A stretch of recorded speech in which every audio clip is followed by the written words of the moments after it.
ലാലപ്പ തന്നെ തിരിച്ചറിയാൻ വൈകിപ്പോയി എന്നത് സത്യം. പല നാൾ കള്ളൻ ഒരു നാൾ പിടിയിൽ, അത്രമാത്രം. എല്ലാവർക്കും വിഡ്ഢിദിന ആശംസകൾ നേർന്നുകൊണ്ട് തുടങ്ങട്ടെ ഏപ്രിലിലെ വിശേഷങ്ങളും ഏപ്രിലിലെ വിശകലനങ്ങളും. ഇന്ന് കാലത്ത് സോഷ്യൽ മീഡിയയിൽ പാറി നടക്കുന്ന ഒരു പോസ്റ്റിന്റെ തുടക്കവാചകമാണ് ഞാൻ ആദ്യം പറഞ്ഞത്. എം ബീരാന്റെ ബാപ്പയുടെ ഒരു ഓർമ്മപ്പെടുത്തൽ. ആ രീതിയിലാണ് ആ പോസ്റ്റ്. അതിങ്ങനെയാണ്: ലാലപ്പ തന്നെ തിരിച്ചറിയാൻ വൈകിപ്പോയി എന്നത് സത്യം. പലനാൾ കള്ളൻ ഒരു നാൾ പിടിയിൽ, അത്രമാത്രം. വിശ്വശാന്തി ഫൗണ്ടേഷൻ മോഹൻലാൽ അയാളുടെ ഇടപാടുകൾക്ക് സ്വയം തീർത്ത ഒരു സുരക്ഷാ വലയം മാത്രമാണ്. ആരും സംശയിക്കാതിരിക്കാൻ, ഞാനും നിങ്ങൾക്കൊപ്പമുണ്ട് എന്ന് വരുത്തി തീർക്കാൻ.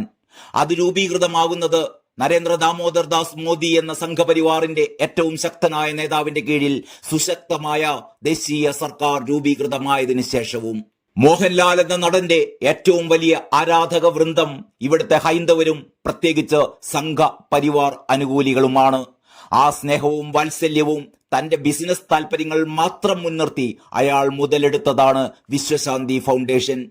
താനും ഒപ്പം എന്ന തോന്നൽ രാജ്യം ഭരിക്കുന്ന പാർട്ടിക്കും അതിന്റെ അണികൾക്കും തോന്നിക്കഴിഞ്ഞാൽ പിന്നെ നിർഭയം തന്റെ അജണ്ടകൾ നടപ്പാക്കാം എന്നയാൾ മനസ്സിലാക്കി. തന്റെ രഹസ്യ പണമിടപാടുകളും ബിസിനസ്സും വ്യാപിപ്പിക്കാം എന്നും അയാൾ കണക്കുകൂട്ടി. അയാളുടെ അഭിനയ ചാതുരി കൊണ്ട് അയാളോട് നിഷ്കളങ്കരായ ഒരു സമൂഹത്തിനുണ്ടായ സ്നേഹം, ബഹുമാനം അയാളുടെ സ്വാർത്ഥ താല്പര്യങ്ങൾക്കായി മാത്രം ഉപയോഗിച്ചു.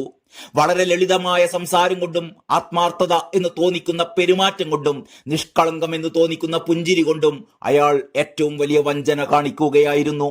മട്ടാഞ്ചേരി മാഫിയയുടെ ആശീർവാദത്തോടെ അയാൾ അമ്മയുടെ തലപ്പത്ത് സർവസമ്മതനായി അടക്കി വാണു ദീർഘകാലം. അവർക്ക് അവരുടെ താല്പര്യങ്ങൾ യഥേഷ്ടം നടപ്പിലാക്കാനുള്ള മറയായി ഇയാൾ നിന്നുകൊടുത്തു. ദിലീപിനെ കൊടുക്കുവാനുള്ള അവരുടെ കുടില തന്ത്രങ്ങൾക്ക് നേരെ അയാൾ കണ്ണടച്ചു. WCC രൂപീകരിച്ച് നടിമാർ ഉയർത്തിയ പ്രശ്നങ്ങളെ അയാൾ പുച്ഛിച്ചു തള്ളി. അധികാരവും പണവും മാത്രമായിരുന്നു അയാൾക്ക് ലക്ഷ്യം. മുകേഷ് തിരഞ്ഞെടുപ്പിൽ മത്സരിച്ചപ്പോൾ സഹപ്രവർത്തകൻ എന്ന് പറഞ്ഞ് അയാൾ പ്രചാരണത്തിനിറങ്ങി. അതേസമയം സുരേഷ് ഗോപി മത്സരിച്ചപ്പോൾ ആ ഔദാര്യം അയാളിൽ നിന്നും ഉണ്ടായില്ല. പൊട്ടന്മാരായ സംഘികൾ അപ്പോഴും അയാളെ ആരാധിച്ചു. കാശ്മീരിൽ മുസ്ലിം തീവ്രവാദികൾ അഴിച്ചുവിട്ട വർഗീയ കലാപവും ഹിന്ദുക്കളുടെ പലായനവും വരച്ചു കാട്ടിയ കാശ്മീർ ഫയൽസ് എന്ന സിനിമ പ്രദർശിപ്പിക്കാൻ കേരളത്തിൽ അപ്രഖ്യാപിത വിലക്കുണ്ടായപ്പോൾ ഷെണായിസ് ഉൾപ്പെടെയുള്ള തിയേറ്ററുകൾ തയ്യാറായപ്പോഴും ഇയാളുടെ ആശീർവാദ് സിനിമാസ് അതിന് തയ്യാറായില്ല. സംഘികൾക്ക് അപ്പോഴും ബോധം വന്നില്ല.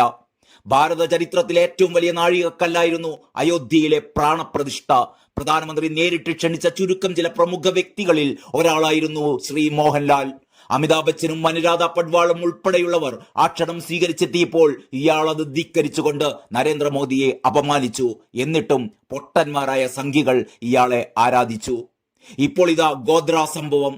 ഹൈന്ദവർക്ക് കൊള്ളാൻ മാത്രമല്ല കൊണ്ടാൽ കൊടുക്കാനും അറിയാം എന്ന് തെളിയിച്ച, ഹിന്ദു സമൂഹം ഏറ്റവും വികാരപരമായി കാണുന്ന ആ നരഹത്യയെ വെള്ളപൂശാൻ ആരുടെ ഓശാരം വാങ്ങിയിട്ടാണെങ്കിലും അയാൾ നിന്നു കൊടുത്തപ്പോഴും മണ്ടന്മാരായ സംഘികൾ അതും അംഗീകരിക്കുമെന്ന് കരുതിയെങ്കിൽ അവിടെ തനിക്ക് തെറ്റി. അതിനി വേറെ ആളെ നോക്കണം. ആരാധനയും സ്നേഹവും ബലഹീനതയും മൗഢ്യവുമായി കണ്ട നിന്നിലെ വഞ്ചകനെ അവർ തിരിച്ചറിഞ്ഞിരിക്കുന്നു. ഇത് ചോര വേറെയാണ്. അവർ തുടങ്ങിയിട്ടേയുള്ളൂ. നീ ചെവിയിൽ നുള്ളിക്കോ പോമോനെ ദിനേശ. എം ബീരാന്റെ ബാപ്പ. ഇത്രയുമാണ് ആ പോസ്റ്റ്. എല്ലാവർക്കും ഒരിക്കൽ കൂടി വിഡ്ഢിദിന ആശംസകൾ നേരുകയാണ്. നന്ദി, നമസ്കാരം.